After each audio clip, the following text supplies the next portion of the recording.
আহমেদ হাজৰিকা তেখেতৰ প্ৰতি মই শ্ৰদ্ধাঞ্জলি জনাইছোঁ। অসমীয়া লিখিত সাহিত্য আধুনিক লিখিত সাহিত্যৰ দুখমোকালিত আৰম্ভণিৰ সময়তে যিকেইজন বৰেণ্য অসমীয়াই এই সাহিত্য চৰ্চা কৰি আমালৈ মহৎ অৱদান আগবঢ়াইছিল, তাৰ ভিতৰত নিশ্চিতভাৱে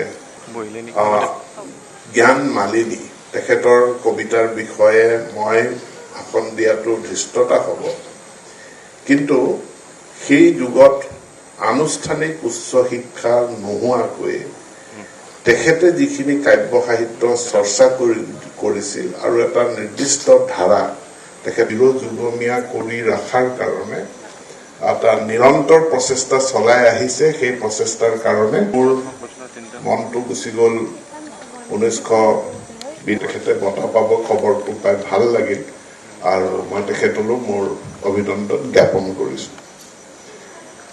যিহেতু এইটো বিদ্যালয়ৰ অনুষ্ঠান, এটা কথা মই ক'বই লাগিব, এতিয়া শিক্ষা মানে কেইখনমান পাঠ্যপুথি নহয়, শিক্ষা মানে কেইটামান বিষয় নহয়। সেই বিষয়কেইটাত পঢ়ি বিষয়কেইটাত কোনে কিমান নম্বৰ পালে, শিক্ষা মানে হলিষ্টিক এডুকেশ্যন, মানে সেই বিষয়কেইটাত কোনে কিমান নম্বৰ পালে সেইটো নহয়। শিশুসকলক তেওঁলোকক স্কিল্ড কৰা, আৰু স্কিল মানে সাঁতুৰি বটালি নহয়, এইবোৰ মানে ৰেঞ্চ টেঞ্চ নহয়। স্কিল মানে দক্ষতা, জ্ঞান তেওঁলোকে আহৰণ কৰিব, কিন্তু জ্ঞান আহৰণ কৰাৰ প্ৰাথমিক যি দক্ষতা স্কিল বুলি ক'লে আমি বুজিব লাগিব যে হাতৰ স্কিল, মোৰ ভৰিৰ স্কিল, মোৰ শৰীৰৰ স্কিল, মোৰ মগজুৰ স্কিল। এতেকে মগজুৰ স্কিল, সেই স্কিল বা দক্ষতা শিশুক প্ৰদান কৰাটোৱে শিক্ষাৰ প্ৰাথমিক কাম। Reading is a skill, writing is a skill, listening with comprehension, it is a skill, speaking and communicating, it is a skill, basic skill, reading, writing, listening, speaking. আৰু সেই স্কিলৰ পাছত আহিব নলেজ একুৱায়াৰ কৰিব, কিন্তু যদি নলেজ একুৱায়াৰ কৰাৰ বেসিক স্কিলটোৱে আপুনি নাথাকে, নলেজৰ ওপৰত ফ'কাছ কৰি, ৰট লাৰ্ণিঙৰ ওপৰত ফ'কাছ কৰি আমি ষ্টুডেণ্ট বা শিশু এগৰাকীৰ ভাল ভৱিষ্যত আমি গঢ়ি তুলিব নোৱাৰোঁ।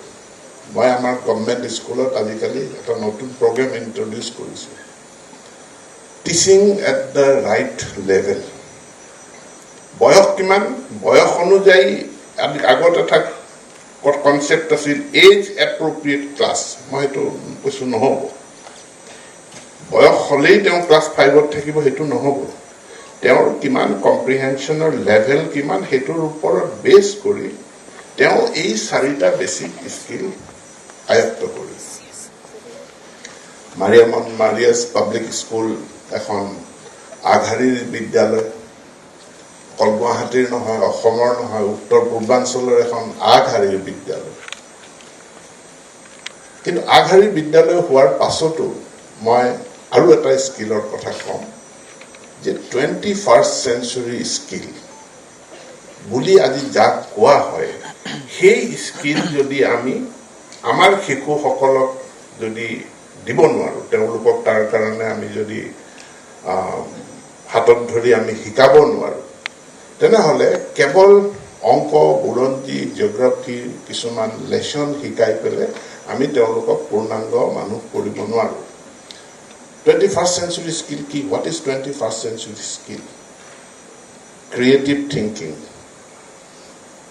Critical thinking, collaboration, the skill of communication. মই শিক্ষামন্ত্ৰী, বহুত মানুহক মই সাক্ষাৎ ল'ব লাগে, আৰু বহুত উচ্চ শিক্ষিত মানুহক মই ক'ব লগা হয়, আপুনি ক'ব কি বিচাৰিছে? অৰ্থাৎ তেওঁ কিবা এটা সমস্যা আছে, কথাটো তেওঁ ক'ব পৰা নাই, ক'ব তেওঁ জনা নাই. He or she lacks the communication skill. এখন বহুত ফাষ্ট পৃথিৱী এতিয়া. After the fourth industrial revolution, it is a very fast society. ইয়াত আপুনি বহুত সময় আপোনাৰ কথা এটা কমিউনিকেট কৰাৰ কাৰণে বহুত সময় শিশুবিলাকে নাপাব ভৱিষ্যতে. কম সময়ৰ ভিতৰত আজি কম্পিটিটিভ এক্সামিনেশ্যন বিলাকত আপোনাৰ সময় নিৰ্দিষ্ট থাকে. আপুনি 15 ছেকেণ্ডৰ ভিতৰতে ৰেছপন্ড কৰিব লাগিব. ৰেছপন্ড যদি কৰিব নোৱাৰে আপোনাৰ কথাটো শেষ, আপুনি গ'ল. 30 ছেকেণ্ডত আপুনি ৰেছপন্ড কৰিব লাগিব, 45 ছেকেণ্ডত আপুনি ৰেছপন্ড কৰিব লাগিব. TOEFL test of English for foreign language সময় নিৰ্ধাৰণ হয়. ডিবিটি মানে কম্পিউটাৰ বেছড টেষ্টেই হ'ব, অনলাইন টেষ্টেই হ'ব, কিন্তু আপোনাক 5 মিনিট সময় উত্তৰটো ভাবিবলৈ নিদিয়ে. আপুনি 15 মিনিটৰ ভিতৰত 15 ছেকেণ্ডৰ ভিতৰত আপুনি উত্তৰটো দিব লাগিব. এখন ফাষ্ট পৃথিৱী. গতিকে সেই ফাষ্ট কমিউনিকেশ্যন এইটো এটা স্কিল. আৰু আজিৰ যি লিটাৰেৰী কম্পিটিশ্যন কৰিছে, এই literary কম্পিটিশ্যনে among the students it will promote creativity, creative thinking. It will promote the critical thinking. Reading, speaking and writing, these are communication tools. Hey, communication tool শক্তিশালী কৰিব. Leadership is another very important skill that we need to teach. কাৰণ আমাৰ সকলো মানুহৰ basic ইনষ্টিংক্টটোৱে হ'ল to stay in a comfortable zone. আৰু যেতিয়া আমি কমফৰ্ট জোনত থাকিব বিচাৰোঁ, আমি সন্মুখলৈ আগবাঢ়ি যাব নিবিচাৰোঁ. তাৰমানে আমি লিডাৰশ্বিপ কোনোবাই লওক, I will follow', that is the easiest thing. আনক ফ'ল' কৰাটোৱেই আটাইতকৈ সহজ কাম. গতিকে লিডাৰশ্বিপটো কোনো আমি ল'ব নিবিচাৰোঁ.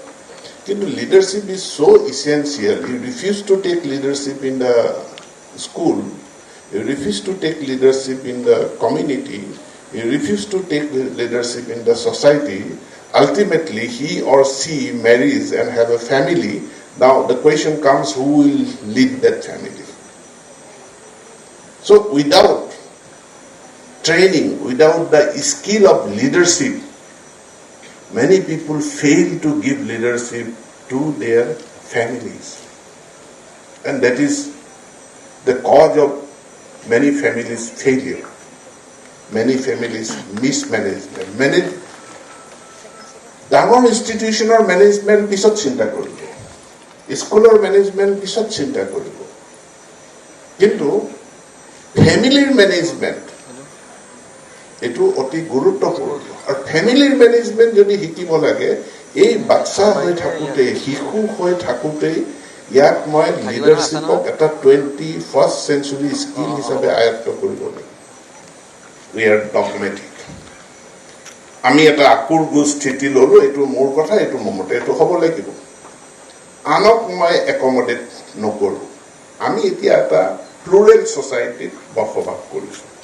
আৰু এই প্লুৰেল ছ'চাইটি আপুনি লাহে লাহে পিচফুলি, ছাকচেছফুলি বসবাস কৰাৰ another condition is flexibility. It is a skill.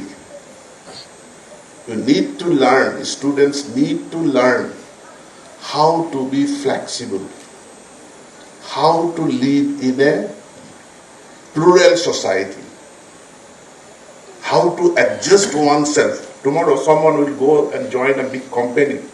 Our young youth, our young children, about 21st century skills. The art of public speaking. Then about the emerging technology. Emerging media.